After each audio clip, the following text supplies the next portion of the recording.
Like I said, we are very glad that you all stayed to hear James' story. And at this time, Barbara Caldwell will come and do an introduction for James.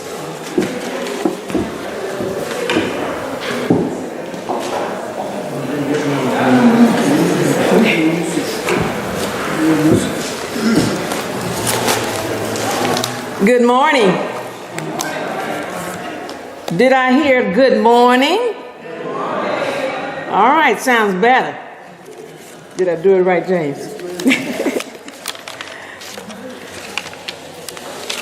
It is a pleasure to introduce our honoree for today, James T. Rayford.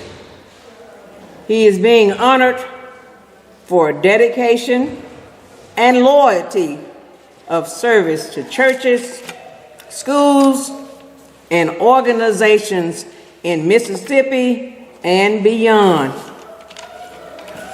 He is the third child of 18 children. He was married to the late Barbara Rayford for 55 years, and to that union, 7 children. And I see one of his children is here today. 4 girls and 3 boys. He's a member of St. Joseph Catholic Church. He's been a member for about 63 years. He received his elementary education from Union Valley and Matthew Elementary Schools in Marshall County. He attended high school from Rosenwald and also Holly Springs High School.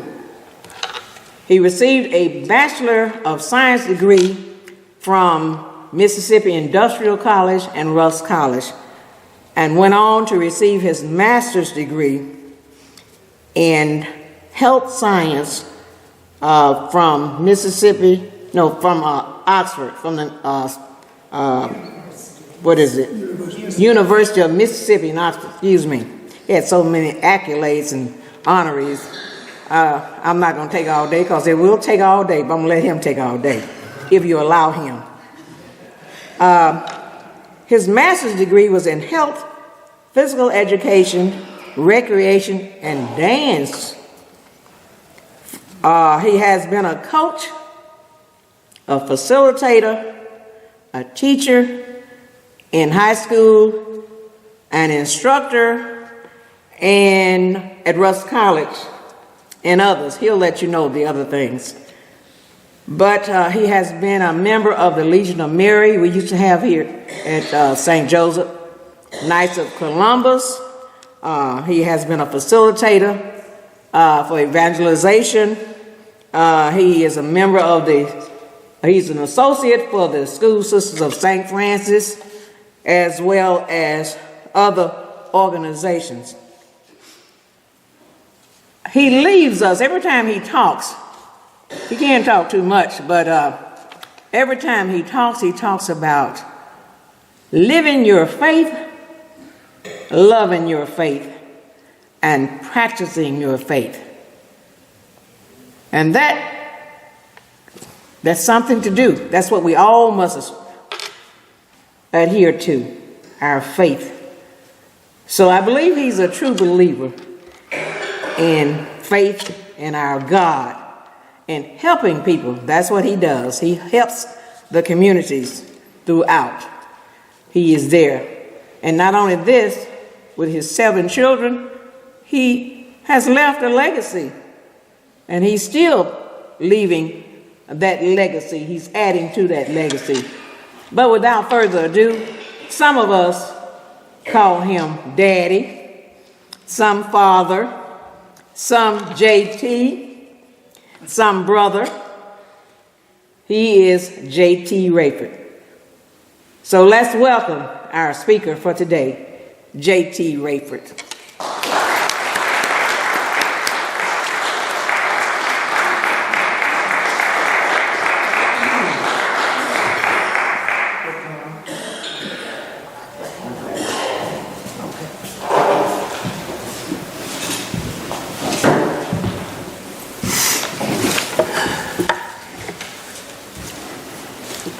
Good morning.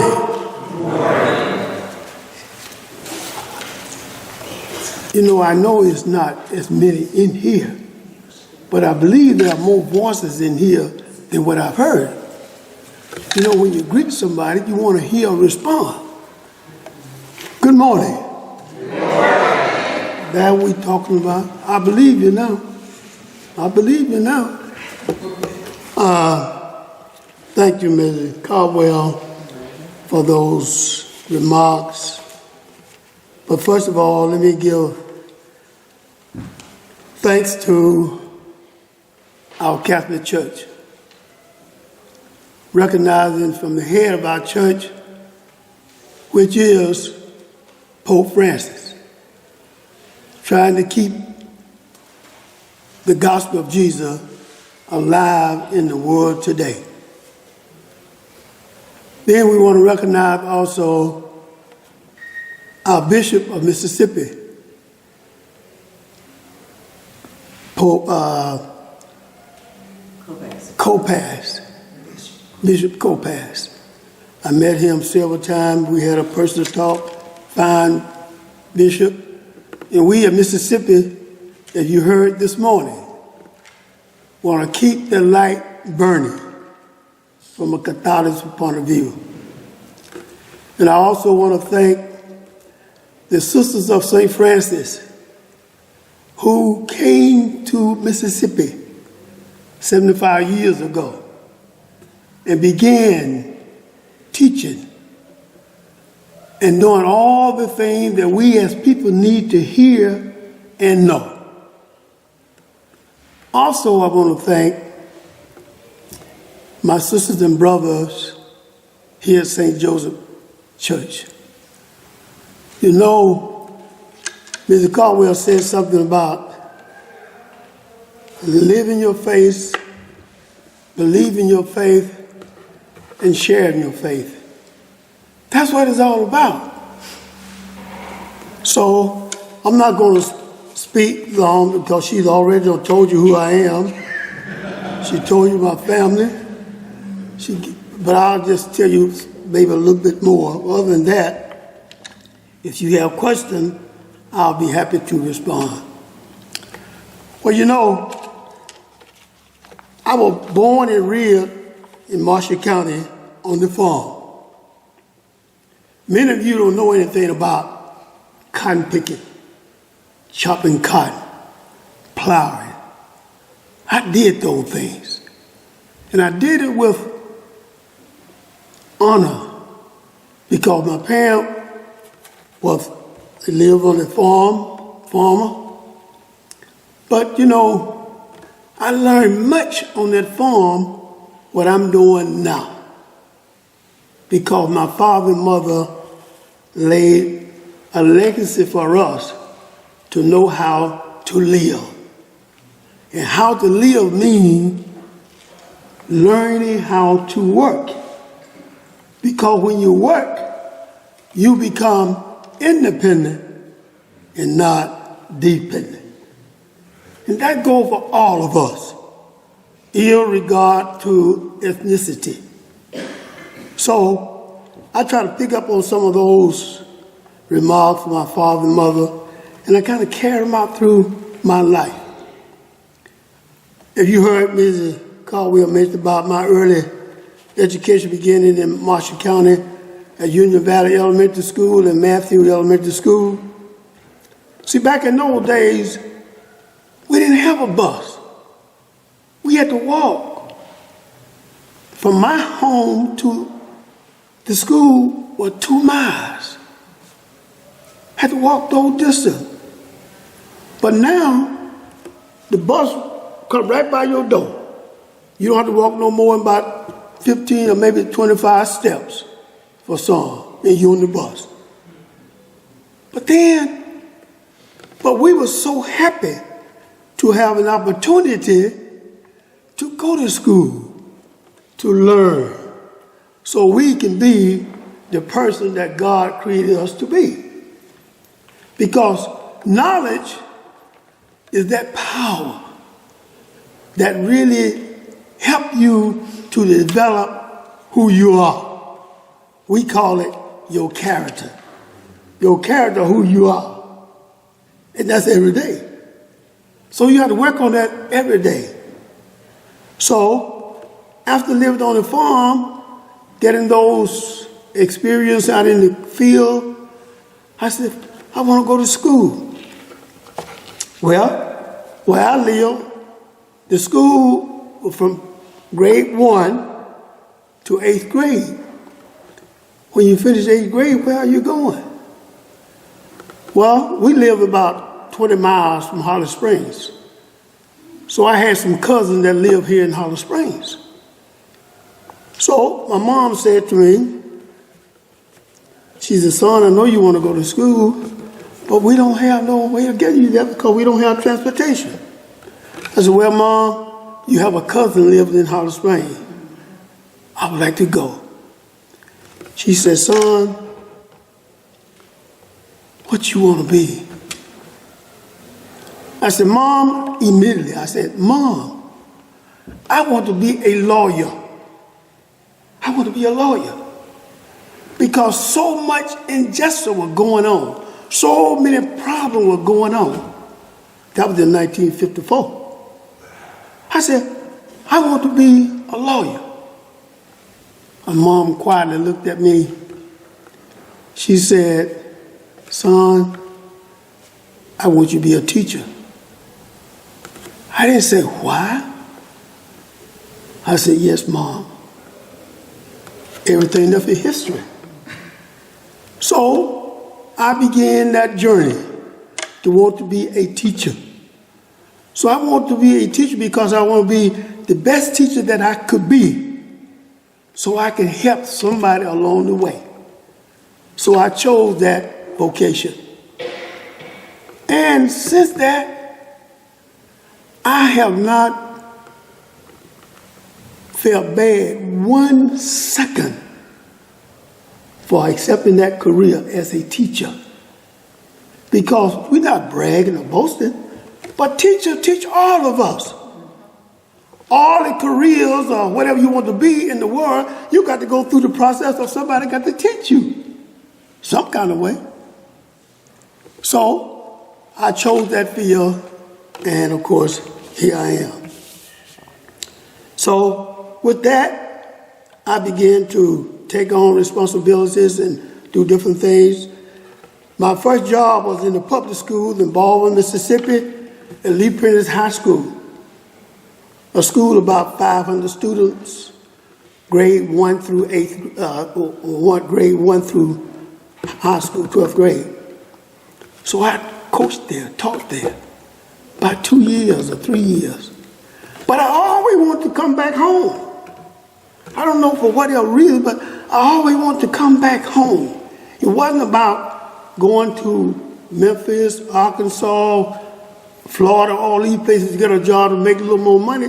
But money wasn't that thing in my mind at the time. I was concerned about coming back home. Maybe I can say something to somebody else. Maybe I can say something to my sisters and brothers. Stay in school. Choose you a career so you can be independent and not dependent.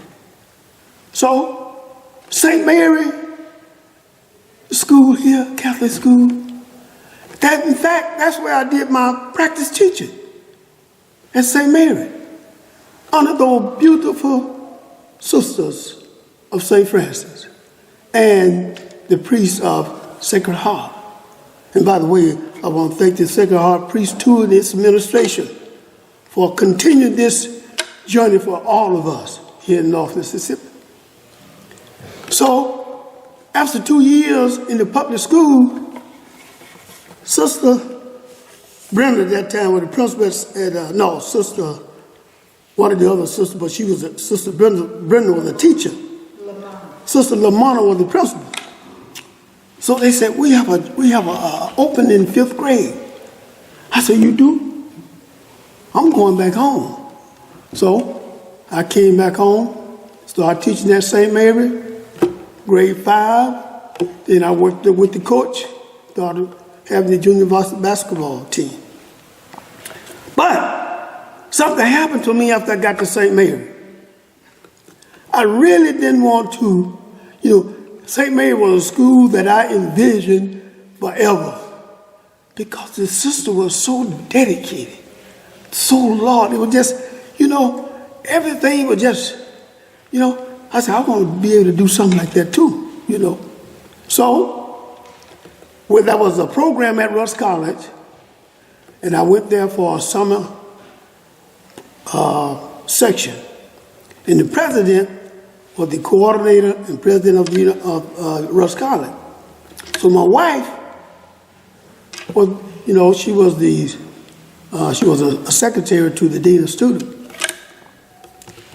And so the president said to my wife, I think it must have been in September of '67. He said, tell your husband I'd like to speak to him. So, okay. I went. He spoke to me. He said, Mr. Rayford, we are in the process of increasing our enrollment, but the Board of Education will not be here until November. I would like for you to come over and give you a position for this, what we need. I said, no, sir. I'm already doing well. I'm working at St. Mary. I can't leave no school in September to go to no Russ College. I really did that.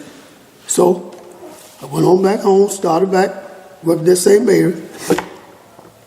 And October, many of the students at Russ College, at that time, they finished in this first semester, some of the seniors, and they go out to the various schools and community to do practice work.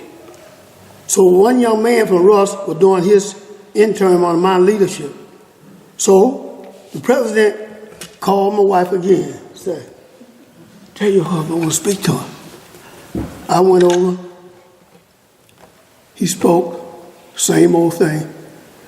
Mr. Rayford, the Board of Trustees coming in November, so we're going to have a budget for the upcoming year, 68 and 69 school year, and we got to have some more students. I said, look, I told you first, I already have a job.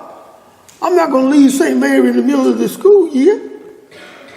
He said, well, you have one of our students that's doing his intern on you. I said, I know that, but I still can't leave St. Mary.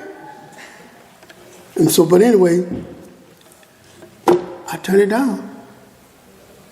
In baseball, they say the third strike what? Well, the board came, made that decision. The end of November, he called and told my wife again. Said, I want to speak to your husband one more time. I went. Fall of '67. He said, Mr. Rayford, the board had approved a budget, and we have to have 200 freshmen first time for 68, September 68. I said, Mr. President, I don't know anything about no recruitment or anything like that. He said, but I've been in someone. I said, I tell you what, then I thought. I said, well, first of all, let me talk to my wife. Talked to my wife. She made some comment. Working at St. Mary. Sister Brenda at that time was principal then. I said, Sister, no, first I went to Father Stowe. Father was the priest. I said, Sister Brenda, Dr. McMillan called me again, wanted me to come over and be the director of student activity, director of admission and recruitment. And I told him that I couldn't do that. If Sister Brenda had a way of putting your finger in your nose almost, when she talked to you, she almost put the finger on your nose. She looked at me. She said, James, you go ahead and take that job. I said, what, sis? She said, you go and take that job. I said, so you won't get rid of me, huh? You won't get rid of me, huh? She said, again, almost touched my nose. She said, Jane, I want you to go to take that job because Russ College, like many other college universities, needs students. We gonna have some seniors graduating from St. Mary. You can help them get in college. Then she said, she touched the note that time. She said, let me tell you, if you don't like what you're going to be doing, Director of Admissions and Recruitment, you can always come back home. Because, and I hate to use these expressions, but she said it, I will fire a teacher for you. I said, oh, sister, no, please. I said, if you fire him, you have to get somebody else because I'm not going to come back because you fired for me. She said, well, I mean that. Well, she said, you're not only a teacher here, you're something there for our students. I said, okay, sister, let me go back and talk to Dr. McMillan. January 2, 1968, I started working at Rush College as Director of Admissions and Recruitment. Fall of 1968, Rush College enrolled 247 freshmen for the first time. And we didn't have enough housing space to enroll the other students who were planning to come too.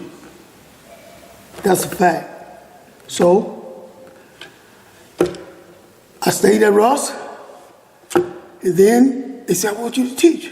I want you to coach. I said, I can't do all them things, Dr. McMillan. He said, we're going to help you. So, everything up in history. You can read the little Bible, it's in there, some of it, not all of it. But I share that with you because it meant so much to me to come back home this morning when I saw those beautiful children coming up front. Oh, my heart just started to like a river floating, looking at the future of our people in our church tomorrow. And I had a way of, when I was teaching at Rush, I had a way when I dismissed my class. Some of those days, sometimes your class would be Monday, Wednesday, Friday. Well, if I have a class on Monday, and when I dismiss my class, I say, I'll see you tomorrow. He said, Mr. Webb, we don't come back tomorrow? Because, Monday, then Tuesday, right? He said, you don't come here on Tuesday? I said, you know what? When I do see you, it will be tomorrow. And sure enough, they got it. So when I dismissed my class, I said, I'll see you tomorrow. Yes, sir, I'll see you tomorrow. But I said that to say that, sometimes we have so much going and so many distractions for our young people, so they lose focus. They lose focus in life. Try to catch up with this social media, which is destroying many of our families, many other things. I'm not negatively talking about social media. Yeah, we need it sometimes. But sometimes we need to use our brain. See, there ain't no computer that man can ever create better than your brains. I want you to understand that. Never. Because what God has created in your brain, man can't even touch it. He can try to revise it, do all those things, but God is still here. So I was saying for those children, Pope Francis, 2 years ago, had a World Youth Day. Pope Francis, for the world, all the people in the world that come for this day, I listened to that program. Over 1 million plus youth were there. 1 million plus youth were at that World Day. And you know what he said? Simple. He said, children, he said, you all are so precious. God has so much for you. See, you got it. We love our children, but they need us. They need us to help them grow. But they are going to find on their computer 24/24. They need us to be his voice. So just talk about a few of those things. Now, my children, I said, Barbara told you about who they are, 7 of them. And of course, we have many grandchildren. But one of the things that we try to do in our family, our parents made possible for us to follow, we have a family reunion. And that family reunion is a legacy that my father had a dream 50 years ago. And he started this dream in his home 50 years ago. Because on both sides of the family were large members. So he said, many times families only come together when there's death. That's kind of sad. He said, we're going to start a reunion so we can come together on a joy occasion. So we can meet, greet, fellowship, but more importantly, know your folks. So at that first reunion, 1975, at his home, we had about 150 people. And I can just share with you today, not bragging, but share with you today, that legacy is still going on because we've been having it every year since my father and mother passed, except the pandemic. And you know, the pandemic affected everybody all over the world. So we had to kind of hold back. But this year, 2025, July 5, we'll be hosting that reunion here in Hollow Springs and be in my house. With my family, we'll host it at my house. But what I want to tell you, between 600 and 800 family members come to this reunion every year. And every year, we have new members that we never known before. And that's what Daddy was saying. So you can, what? Know your folks. So we try to provide that type of legacy for our family and friends. So let me close. I know you want me to say something about Ms. Caldwell. Want me to talk too long because see, I don't mind talking, but she think I talk sometimes too much. But you know what I tell people, I say, now look, what do teachers do? What do teachers do? Don't they talk? Now I've been teaching for 50 or 60, 70 years. I'm supposed to stop talking now? Just maybe I can say something can help somebody. See, maybe I can say something can help somebody, see? And you know what? I'm still teaching. I'm still teaching. When I see a young man, a young lady who I see going in a direction, my first response is, how you doing? What you doing? What you playing? They'll say something, like, why are you in school? Especially in the store around here at McDonald's, why are you in school? They just tell me, what's your enrollment going to be? What's your career going to be? They tell me. Then I said, look, you live in Marshall County, come to Rush College. We can help you get that degree, you know. Still teaching. But that's what God wants us to do. Always remember, we are God's voice. We are his legs. We are his eyes. And when we speak, speak the truth. You don't have to camouflage. Just tell the truth. Honesty is the best policy. True confession is good for the soul. See? Okay. Now, I have a little statement I use with my friends and family, and I use 3 acronyms. The 3 acronyms, because that's what we use today most of the time. When you get that computer, you got all the acronyms, don't know what those words mean, nothing. They're just there to try to figure out what they are. But I have 3 acronyms. PMA. PMA. What is PMA? What is PMA? Anybody want to tell me what is PMA? I don't know, except my family and somebody else. But anyway, I'll tell you. PMA, which is the acronym for 3 words. Positive mental attitude. Positive mental attitude. See, if you stay positive, you can be stressed less. And if you stay positive, you'll know better. And when you know better, what happens? What happens when you know better? You do better. And when you do better, you feel better. And when you feel better, you live better. See, you stop going back to the old thing that kept you down where you can't move forward. So use the PMA system. Why? Because it helps you to release some of that stress, depression, anger, all that hate and all this kind of thing. If all that stuff come in your midst, be like my mom would always say to us. She said, if you can't say something good, don't say nothing at all. Yes, Mom. And I try to live by that. See? So when it comes, that negative kicks in, okay, I have another expression. I said, well, if you don't get it, that's your lookout. See? That's your lookout if you don't get it, because you ain't going to worry me. See? I'm going to keep on keeping on. Okay? Now, my last statement I want to leave with you, with the group today, and it kind of touched my heart when we were celebrating the school Sister St. Francis 75 years. And I don't know, we had the celebration beginning with Bishop Copat at Christ the King and on the branch.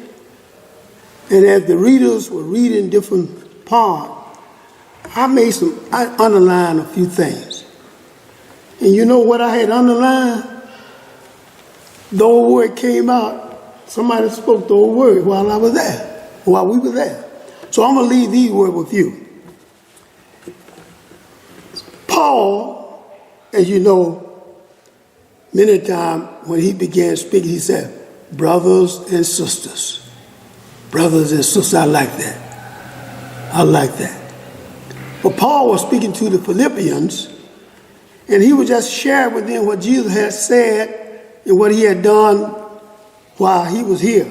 So I'm going to leave these words with you and kind of share them with you. I'll be slow. And they are, keep on doing what you have learned and received and heard and seen in me. Then the God of peace will be with you. Thank you.